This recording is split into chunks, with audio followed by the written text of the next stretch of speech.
Ibu yang terkasih, Shalom. Bagaimana kabarnya hari ini? Luar biasa. Nah, hari ini saudara, saya pengen kita sama-sama belajar. Kenapa orang Kristen itu hidupnya banyak beban? Siapa yang hari ini lagi ada beban? Angkat tangan. Yang lagi pikul beban.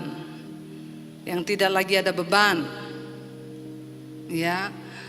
Saudara, beban itu pun ada banyak faktor penyebabnya. Ada yang orang pikul beban itu ya karena memang Tuhan izinkan. Kita ini hidup lurus-lurus saja itu sudah banyak beban. Apalagi kalau hidup kita tuh bengkok-bengkok. Tetapi yang saya temui di dalam pelayanan saya di lapangan ya, karena saya ini hamba Tuhan yang suka turun ke lapangan juga. Ada begitu banyak orang Kristen yang mengalami beban dalam hidup mereka itu karena kebodohan mereka sendiri. Ya, kira-kira 80-90% lah. Ya, yang datang konseling itu belum pernah ada yang datang, Bu. Saya ini ada beban berat, Bu. Kenapa? Saya mau dibunuh karena nama Yesus. Itu jarang sekali. Ya, ada yang, Bu, saya mau dibunuh. Kenapa? Saya utang belum bayar, utang online.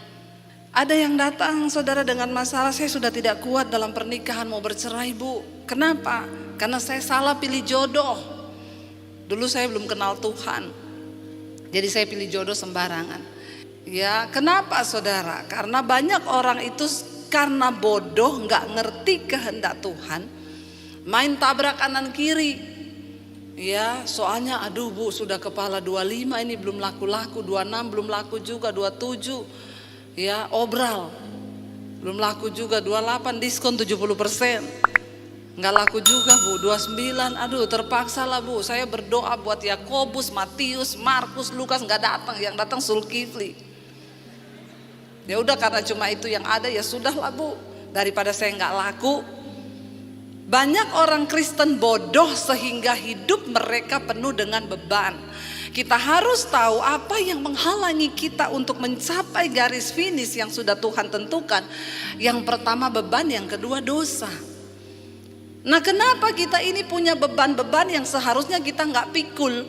Kalau kita menderita karena kebodohan, itu kayak orang Kristen, dia sudah naik truk tapi dia masih pikul karung beras.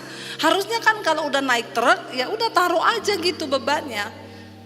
Tapi karena bodoh, ya ambil salah keputusan, mengambil di dalam bisnis salah ambil keputusan karena tergiur keuntungan yang banyak. Nah, kenapa kita ini bodoh saudara? Saya pengen kita baca sama-sama dulu ayatnya. Efesus pasal yang kelima ayat yang ke-17. Efesus 5 ayat 17, firman Tuhan berkata demikian. Efesus 5 ayat yang ke-17 saudara. Baca sama-sama kalau sudah ada 1, 2, 3. Sebab itu janganlah kamu bodoh, tetapi usahakanlah supaya kamu mengerti kehendak Tuhan. Orang yang bodoh di hadapan Tuhan itu bukan orang yang tidak sekolah. Gak apa-apa, mungkin cuma lulus SD karena dulu kesempatannya memang ya orang tua udah gak bisa sekolahin, Bu, saya ini cuma lulus SD, it's okay. Karena di pandangan Tuhan, orang yang bodoh itu bukan orang yang gak lulus sekolah, tapi orang yang tidak mengerti kehendak Tuhan. Ada begitu banyak terjadi kemalangan, beban-beban yang tidak harus kita pikul. Itu terjadi karena kita ini bodoh, gak ngerti kehendak Tuhan. Ya, sebenarnya kalau kita ngerti, akan ada banyak beban yang gak seharusnya kita pikul. Ya, saya pengen kita semua buka mata hari-hari ini. Jangan jadi Kristen yang bodoh, supaya engkau gak salah nikah, ya gak salah ambil keputusan di bisnis. Kan sayang saudara, kita bayar harga terlalu mahal untuk sesuatu yang sebenarnya kita gak perlu ya menanggung itu. Tapi karena kita bodoh ya, nah sekarang kita mau pinter, mau mengerti. Karena orang yang pinter di hadapan Tuhan adalah orang yang ngerti kehendak Tuhan. Artinya pinter apa? Bukan pinter itu matematika, tapi pinter mengerti kehendak Tuhan. Bagaimana kita bisa mengerti kehendak Tuhan? 1 Petrus 1 ayat 14 firman Tuhan berkata, hiduplah sebagai anak-anak yang taat dan jangan turuti hawa nafsu yang menguasai kamu pada waktu kebodohanmu. Orang itu kalau tidak mengerti kehendak Tuhan, dia dikuasai oleh hawa nafsu waktu kebodohan. Jadi dengan kata lain, orang yang bodoh itu dia hidup dikuasai hawa nafsunya. Sehingga banyak pasti terjadi kesalahan. Ya, karena dia hidup dipimpin oleh hawa nafsunya. Hiduplah sebagai anak-anak yang taat dan jangan turuti hawa nafsu yang menguasai kamu ya pada waktu kebodohanmu. Saya pengen di sini setiap kita yang hadir, kita semua sudah terbebas dari kebodohan. Ya, ayo setidaknya kita dari dalam gereja dulu menjadi orang-orang yang hidupnya bisa berdampak bagi bangsa ini. Kita dulu nih anak-anak Tuhan, tapi masih banyak kita temui di luar orang-orang Kristen yang menyebut dirinya anak Tuhan tapi hidupnya menjadi batu sandungan. Kenapa? Karena bodoh. Ya, bagaimana cara kita bisa membuang kebodohan? Hiduplah, dikatakan di sana firman Tuhan berkata, jangan hidup lagi ya menuruti hawa nafsu yang menguasai kamu pada waktu kebodohanmu.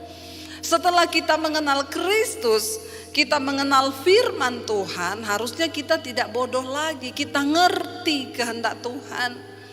Sehingga semuanya bisa Tuhan ubahkan. Ya, ketika saya berjumpa Yesus, Tuhan ubahkan semuanya, cara pandang saya, bahkan cita-cita saya, semua Tuhan ubahkan. Kenapa? Karena saya mulai mengenal Kristus. Saya mulai belajar taat, hidup di dalam ketaatan dan tidak mengikuti hawa nafsu yang menguasai saya dulu pada waktu kebodohan. Yang pertama, orang bodoh itu hidupnya dikuasai hawa nafsu. Ya, apa-apa itu bawaannya nafsu. Jadi saudara, kan nafsu itu baik, yang jelek tuh kalau ketambahan hawa. Ya, nafsu makan itu baik. Kalau makan yang normal tidak dikuasai hawa nafsu makan. Nafsu makan yang normal tuh sehari 3 kali. Tapi kalau orang dikuasai hawa nafsu makan, ya harusnya 3 kali jadi 6 kali. Yang makannya 6 kali sehari enggak usah angkat tangan. Malu aja gitu dalam hati. Lalu tidur itu juga nafsu. Baik, karena kalau kita enggak tidur itu bahaya. Tapi orang yang nafsu tidur itu kalau tidur 1 hari berapa jam minimal? Ya 6, 7, 8 jam lah paling banter. Itu sudah pol itu 8 jam. Tapi kalau orang dikuasai hawa nafsu tidur, ya sehari dia tidur 16 jam. Padahal 1 hari cuma 24 jam. Anak-anak muda yang suka begadang, jangan bodoh kamu main HP sampai tengah malam. Berapa banyak yang sudah mengalami lagi main HP, ketiduran, HP-nya jatuh di kepala. Nggak usah angkat tangan, banyak pasti. Ya, jangan bodoh. Engkau menghabiskan ya nafsumu nggak tidur. Kita harus tidur. Ya, 1 hari itu 8 jam. Tapi kalau orang dikuasai nafsu tidur juga sehari dia tidur 16 jam. Karena dia main HP kalau malam, tengah malam, nanti besoknya dia tidur seharian. Itu namanya dikuasai hawa nafsu. Ya, seks itu nafsu yang Tuhan ciptakan baik bagi manusia. Tapi kalau orang kena hawa nafsu seks, ya itu ya tiap hari nonton film porno, nggak usah angkat tangan, bertobat. Saya berdoa anak-anak muda di sini, jangan engkau membiarkan matamu itu menyesatkan engkau. Sekarang itu dosa hanya sejauh jari kita nih, mau lihat apa di sana? Karena ini internet, dunia internet ini sekarang luar biasa. Saya mau cari artikel tentang kaki Dian, saya ketik kaki Dian, yang muncul Dian punya kaki. Nah sekarang terserah saudara nih mau cari kaki Dian bener atau Dian punya kaki.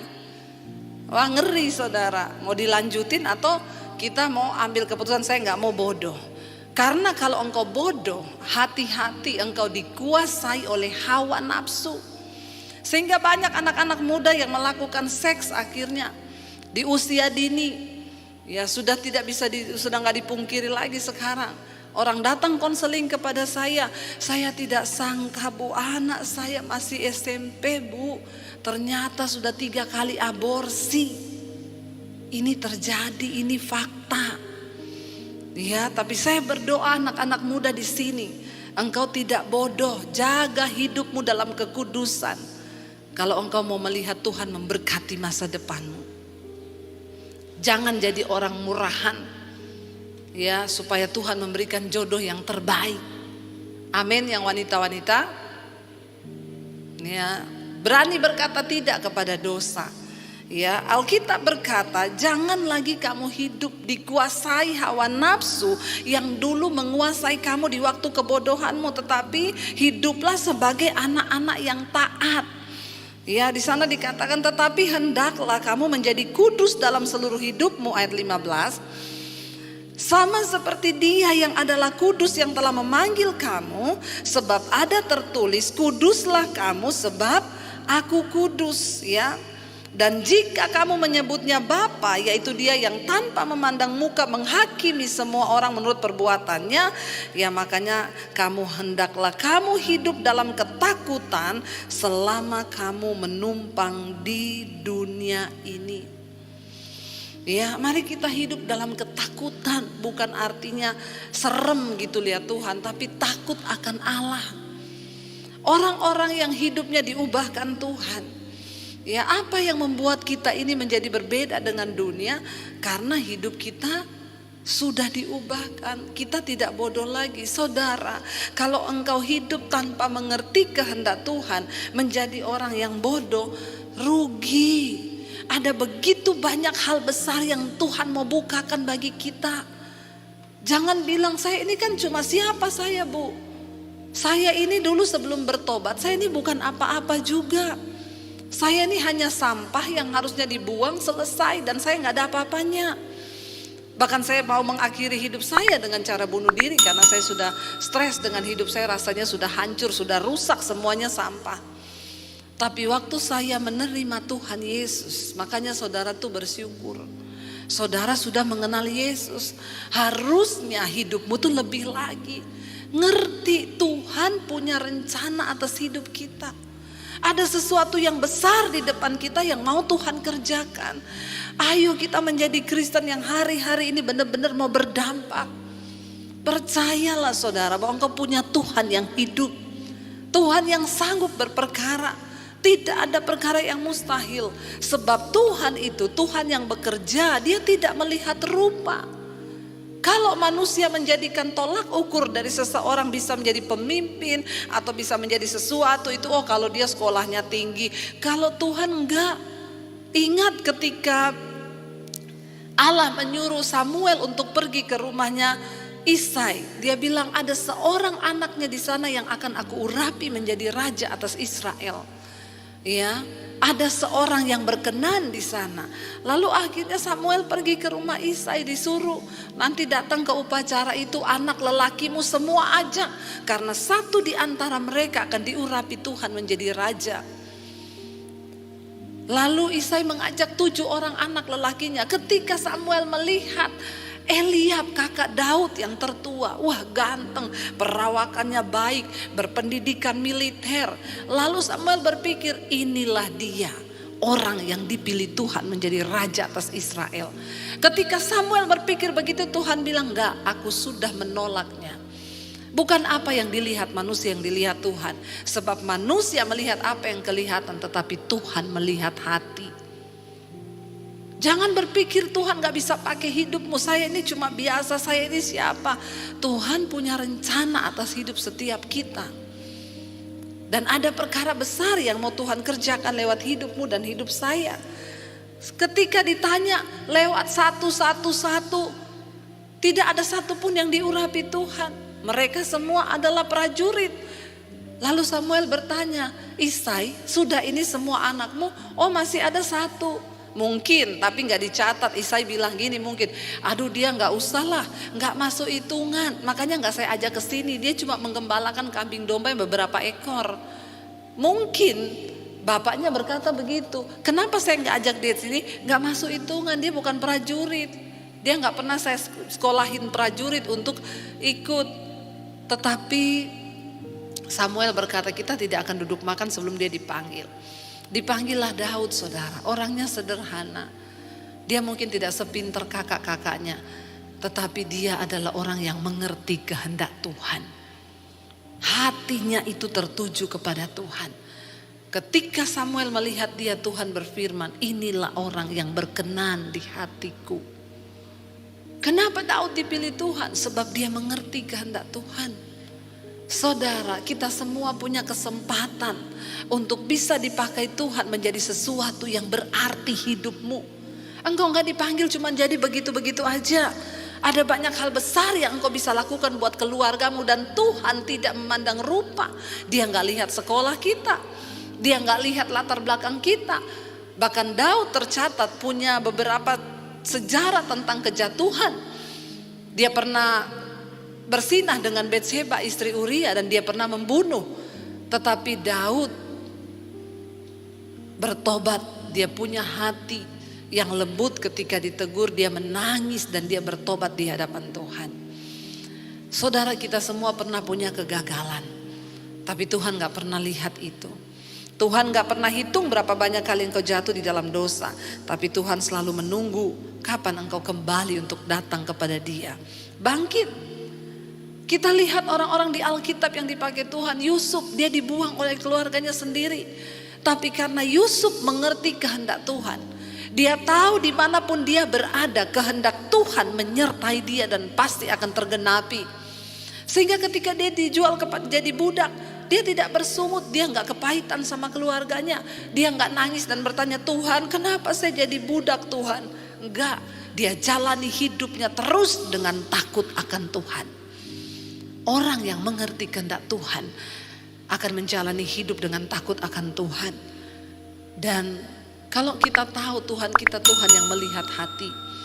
Bukankah Alkitab berkata mata Tuhan menjelajah ke seluruh bumi, melihat orang-orang yang hatinya teguh berpegang kepada Dia. Tuhan sedang mencari orang-orang yang hatinya teguh, biar Dia dapati hari ini saudara. Saudara dan saya memiliki hati yang sungguh-sungguh mempercayai dan mengerti kehendak Tuhan. Biar Dia dapati. Dan bagaimana kita mau menggenapi semua itu urusan Tuhan. Bagian kita ngerti kehendak Tuhan di dalam hidup ini. Jangan bodoh kata Alkitab. Hiduplah sebagai anak-anak yang taat. Jangan turuti hawa nafsu yang menguasai kamu pada waktu kebodohan.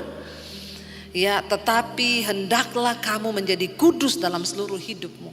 Orang bodoh tidak mungkin berpikir untuk hidup dalam kekudusan. Hanya orang-orang yang mengerti kehendak Tuhan yang akan menyerahkan hidup mereka untuk belajar hidup dalam kekudusan. Sebab ada tertulis, kuduslah kamu sebab aku kudus. Ya, dan jika kita menyebut Dia Bapa, yaitu Bapa yang menghakimi semua orang tanpa melihat apapun, ya, tetapi kita harus mempertanggungjawabkan kelak perbuatan kita. Maka marilah kita hidup di dalam dunia ini menumpang, kita hidup di dalam takut dan gentar kepada Tuhan. Saudara, sudah cukuplah kita ini berputar-putar. Bangsa Israel berputar-putar puluhan tahun. Kenapa? Karena gak ngerti-ngerti kehendak Tuhan.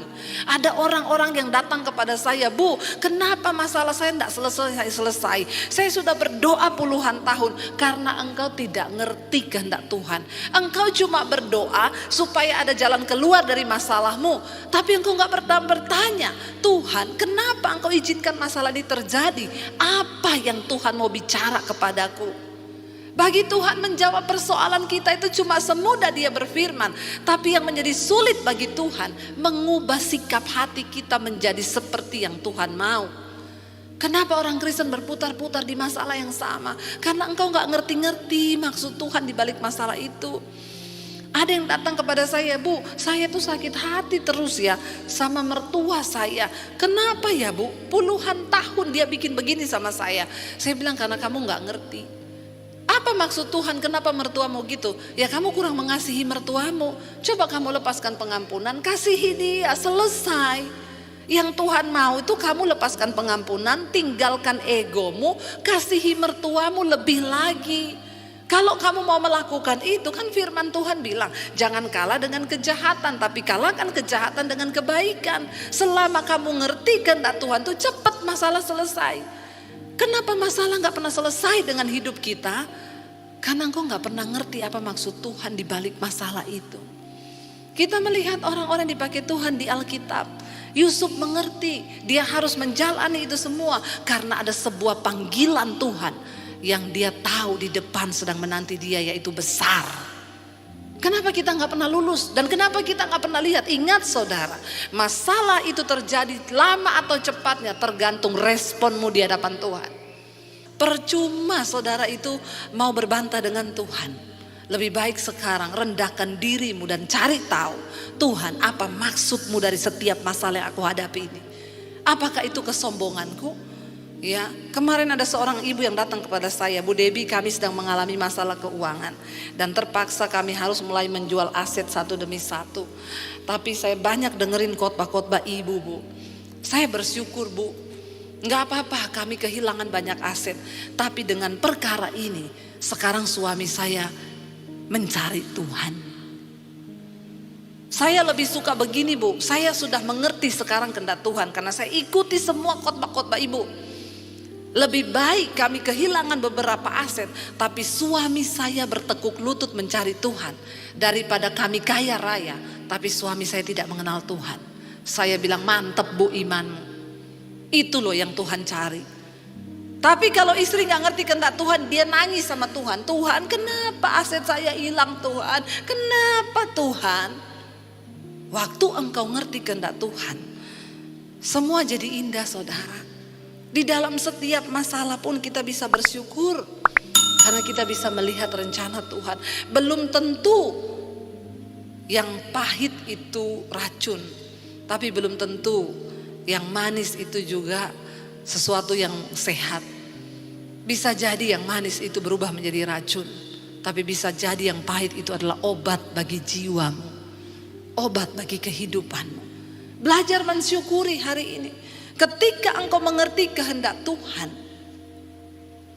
Waktu Yusuf mengerti kehendak Tuhan, dia tahu jalan satu-satunya untuk menuju istana raja adalah lewat pintu penjara. Yusuf tidak akan pernah sampai ke istana kalau dia tidak lewat pintu penjara. Ada begitu banyak hal yang akan Tuhan izinkan terjadi di hidup kita. Tapi waktu engkau mengerti kehendak Tuhan, hidupmu akan berubah. Paradigmamu akan berubah. Apa yang kita cari di dunia ini akan menjadi sesuatu yang berubah. Tuhan akan mengubahkan engkau dan kita akan menjadi pribadi-pribadi yang tidak lagi menuntut Tuhan untuk A, B sampai Z karena kita mengerti kehendak Tuhan. Ada orang yang datang berkata kepada saya, Bu, saya ini tiap hari sakit kepala, Bu. Sudah banyak pergumulan, tiap hari sakit kepala. Sudah berdoa, sudah. Doanya apa? Tuhan sembuhkan sakit kepalaku ini Tuhan. Salah Pak. Terus doanya apa? Tiap bangun pagi berdoa, bersyukur, terima kasih buat hari ini Tuhan. Dan aku percaya hari ini aku gak sakit kepala. Aku mau belajar bersyukur kepada Tuhan. Jangan cuma datang kepada Tuhan tuntut supaya kamu gak sakit kepala. Datang bersyukur dulu. Waktu engkau bersyukur, engkau akan melihat sesuatu berubah. Benar. Lalu telepon saya, benar Bu Debbie, sekarang saya gak pernah sakit kepala. Dulu makin saya tuntut Tuhan makin sakit kepala. Iya, karena kamu sok tahu. Sering kali orang Kristen tuh sok tahu, waktu menghadapi masalah tuntut Tuhan, merasa diri benar. Hari ini mari kita coba mengerti. Istri-istri jangan cuma datang, Bu suami saya tuh gak betah di rumah. Coba introspeksi diri Bu, kenapa suamimu gak betah di rumah? Ada dulu seorang ibu tuh saudara datang kepada saya. Suami saya itu betah Bu tidur di hotel, betah pergi kemana. Satu kali saya ke rumahnya saudara. Maaf ya, saya mau masuk ke kamar tidurnya aja mau muntah saya. Kotor luar biasa, baunya itu udah kayak bau kentut. Jadi saya bilang sama istrinya ini, Bu, makanya suamimu ndak betah di rumah. Saya aja tidak betah Bu. Baru 1 hari saya datang. Coba cari tahu, mengerti. Kalau kita mengerti kehendak Tuhan di balik setiap masalah, apa yang sedang Tuhan ajarkan, pasti saudara, ya saya yakin kita akan bisa bersyukur melihat semua, bahkan yang tidak baik bisa menjadi baik waktu kita mengerti kehendak Tuhan. Firman Tuhan berkata, saudara, di dalam Amsal 9 ayat yang ke-10. Jadi ingat ya, kehidupan mendasar dalam dunia ini adalah kita harus mengetahui kehendak Tuhan agar kita tidak menjadi orang bodoh. Amsal yang ke-9 ayat yang ke-10, firman Tuhan berkata di sana, iya, permulaan hikmat ialah apa saudara? Adalah takut akan Tuhan, dan mengenal yang Maha Kudus adalah pengertian. Bagaimana kita bisa mengetahui kehendak Tuhan? Dikatakan di sana takut akan Tuhan adalah permulaan pengetahuan, dan mengenal yang Maha Kudus adalah pengertian. Sekarang banyak orang tua mensekolahkan anaknya di sekolah-sekolah terbaik. Ya oke, silahkan, bagus. Tetapi jangan lupa saudara, kesuksesan yang sesungguhnya itu bukan hanya ketika secara akademik anak-anakmu itu punya nilai yang baik di sekolah, tapi ketika mereka mengerti kehendak Tuhan. Dan ayat ini berkata, takut akan Tuhan adalah permulaan pengetahuan, dan mengenal yang Maha Kudus itulah pengertian. Bagaimana kita bisa memperoleh pengetahuan untuk menjalani hidup ini? Saya selalu bilang kepada anak-anak saya, mami itu tidak pernah menuntut kalian itu pinter di sekolah harus dapat nilai 100, 1000, enggak. Tapi kalian harus mengerti dan mendapat nilai baik di dalam kehidupan waktu kalian mengenal Tuhan dengan benar. Makanya anak saya satu kali di sekolah saudara, dia tuh bilang gini, mami aku mau terima raport, ayo online kan. Lalu gurunya bilang, ini udah bagus sih Jessica, ini dapat nilai gini, cuma ya ini masih kurang bu, ya nilainya yang ini. Terus saya tanya sama anak saya, itu nilai apa sih dek? Kenapa kamu kurang? Ya iya mam, waktu itu ujiannya tuh begini loh. Budi disuruh membawa keranjang malam. Waktu sudah malam, Budi disuruh membawa beberapa keranjang naik lift. Lift itu cuma bisa memuat berapa keranjang. Ya karena hari sudah malam, berapa waktu yang dibutuhkan Budi dan berapa banyak keranjang yang bisa dibawa Budi sebelum liftnya itu tutup. Anak saya jawab gini, ya yang sedapatnya aja, karena kan udah malam besok lagi. Soalnya kasihan udah malam suruh kerja. Saya bilang sama anak saya, kalau mami gurumu tak kasih nilai 100 loh kamu deh. Bener juga, karena dia melihat dari segi ya kasihan masa. Jadi saya tanya, loh tapi kan itu di sekolah, ya kamu gak bisa jawab gitu. Ya iyalah mam, ya aku udah gak mau hitung lagi, kasihan banget orang udah malam disuruh-suruh kerja, pulang tidur kan masih ada hari esok. Nah, ini namanya bagus dalam kehidupan saudara, tapi gak bagus di akademisi. Ya atau karena saya bilang kamu itu alasan gitu atau malas gitu. Ya bukan, mikir aja gitu ya. Masa orang malam-malam disuruh ngangkat-ngangkat, orang udah malam juga liftnya udah mau tutup. Ya saya bilang kepada anak-anak saya, ya kalian harus punya pengertian akan kehidupan. Mami tidak tuntut kamu harus pintar secara akademik, tapi kamu harus mengenal jalan kehidupan. Dan permulaan hikmat itu ialah takut akan Tuhan dan mengenal yang Maha Kudus, itulah pengertian. Ya, mari kita orang tua, sebagai orang tua kita mulai tanamkan kepada anak-anak kita, bahkan kita sendiri. Bagaimana engkau bisa punya pengertian menghadapi hidup ini? Hidup ini terlalu beresiko untuk kita bisa jalani sendiri. Kita butuh hikmat dan pengertian dari Tuhan. Dan hanya orang-orang yang takut akan Tuhan, hanya orang-orang yang mengenal Tuhan dan kehendak Tuhan, mereka yang akan mendapat pengertian. Saya ini sudah membuktikan kuasa Tuhan. Saya bukan orang pintar saudara. Ya saya ini pas-pasan, secara akademik juga saya pas-pasan lah. Tetapi hikmat Tuhan Di dalam segala hal saya melibatkan Tuhan. Saudara mau apa coba? Libatkan Tuhan. Supaya tidak banyak kerugian-kerugian yang iblis bisa curi dari hidup kita. Yang sebenarnya itu gak boleh hilang. Tapi akhirnya iblis bisa curi. Karena kita ini bodoh, gak ngerti kehendak Tuhan. Ada seorang ibu yang WA kepada saya. Dia bilang, Bu, saya sebelum pandemi Bu, saya ini ke dokter syaraf Bu. Setiap bulan saya harus suntik, saya harus berobat ke dokter syaraf. Sampai akhirnya pandemi Bu, saya temukan channel Ibu, terutama Mesbah Doa, saya mulai ikuti Bu. Saya ikuti khotbah-khotbah Ibu, saya mulai mendengar firman. Saya mulai mengenal Yang Maha Kudus. Dan saya mulai mengerti tentang rencana Tuhan. Ketika Ibu menyampaikan perkatakan, dia mulai memperkatakan firman. Aku percaya syarafku normal. Dia mulai menjadi pelaku firman. Dia mulai memuji menyembah Tuhan. Apa yang terjadi? 2 tahun masa pandemi dia tidak ke dokter. Dan dia disembuhkan. Dia bilang, Ibu tahu sekarang saya tidak pernah suntik, saya gak pernah minum obat. Sekarang obat saya tuh Mesbah Doa. Obat saya tuh Mesbah Syukur. Setiap hari saya hanya bersyukur Bu. Tidak kambuh syaraf saya. Tidak kambuh sakit saya. Saya melihat bagaimana Tuhan berperkara. Dan saya mau memberkati pelayanan Ibu. Uang yang 2 tahun harusnya saya beri ke dokter untuk bayar obat. Saya mau transfer ke Ibu untuk menopang pelayanan Ibu. Saudara tahu ratusan juta loh. Untuk berobat syaraf setiap bulan. Tapi ketika dia mulai belajar hidup takut akan Tuhan. Dia mulai mengenal Yang Maha Kudus dengan benar. Tuhan memberikan dia banyak pengertian. Mulai dibukakan. Dia mulai memperkatakan firman. Ketika rohnya hidup, tubuhnya sembuh. Lalu dia bilang, Ibu betapa bodohnya saya ya. Uang itu selama ini saya pakai buat terus beli obat. Saya ketergantungan. Saya bersyukur waktu saya mengenal Tuhan. Mengenal Yang Maha Kudus. Tuhan mulai membukakan banyak hal. Dan sekarang saya tidak pernah berobat lagi.